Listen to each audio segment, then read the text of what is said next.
Nous retrouvons Patricia Poupart en direct. Bonjour Madame Poupart, vous êtes maire de Vironchon, Picardie-Maritime et aussi conseillère régionale. Cette décision de SNCF Réseau vous met-elle en colère ? Complètement en colère. Tout d'abord, le défaut de sécurité révèle réellement des défaillances de SNCF Réseau. Ce sont des années d'absence d'entretien sur cette ligne. Donc aujourd'hui, si elle ferme par défaut effectivement d'entretien, c'est pas étonnant. Donc, et deuxième chose, cette décision a été prise sans concertation avec le Conseil régional des Hauts-de-France qui gère les transports sur cette grande région, donc notamment les trains. La fréquentation est aussi de plus en plus faible sur cette ligne. À qui la faute ? Aux usagers ou à la SNCF ? Je dirais que c'est à la faute de la SNCF. Quand vous avez une ligne qui ne satisfait pas les attentes des usagers, les usagers la boudent. Et plus la ligne est dégradée, moins vous aurez d'usagers. Quand un chien a la rage, vous voulez abattre un chien, vous lui dites qu'il a la rage. C'est exactement pareil ici. On est dans une situation incroyable. La région a contribué à sauver la ligne Beauvais-Tréport en finançant des travaux, 50 millions d'euros.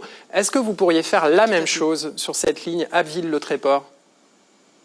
La région est prête également à faire des efforts sur cette ligne, bien que c'est en dehors de son champ de compétences, puisque les réseaux, les lignes, c'est de la compétence de SNCF Réseau et de l'État. Nous, ce que nous demandons, nous sommes d'accord pour contribuer, mais il faut également que l'État s'engage à hauteur au moins de 50%.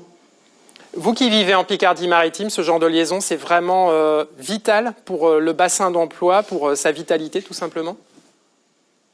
Pour le bassin, évidemment, pour le bassin d'emploi, mais également pour les jeunes qui utilisent cette ligne. Ce sont les plus nombreux à l'utiliser pour se rendre en formation. Donc, qu'il s'agisse des lycées de Fréville, de la MFR d'Isengremer ou encore au Tréport, Mers, mais également pour ceux qui souhaitent se rendre sur Abbeville ou même Amiens pour suivre leur formation. Donc, évidemment que c'est un enjeu. C'est un enjeu de mobilité également pour ceux qui travaillent, puisque nous avons un bassin industriel important dans le Vimeux, que ce soit dans les métiers du verre, mais également dans les métiers des métaux. Donc, SNCF indique, par contre, les liaisons par bus seront toujours assurées. Est-ce que ça n'est pas un moindre mal ? C'est un lot de consolation qui ne nous convient pas, parce que utiliser le bus, c'est moins sécuritaire. Et puis d'autre part, c'est encombrer une ligne routière, la D925, qui est largement encombrée aujourd'hui, qui relie Abbeville au Tréport.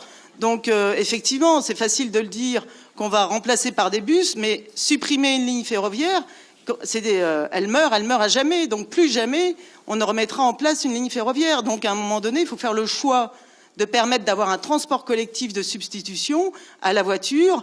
Et la ligne ferroviaire peut répondre à cette attente. Merci beaucoup Madame Poupart. Vous avez donc décidé de vous battre pour cette ligne. J'ajoute d'ailleurs que Xavier Bertrand a écrit à la ministre des Transports.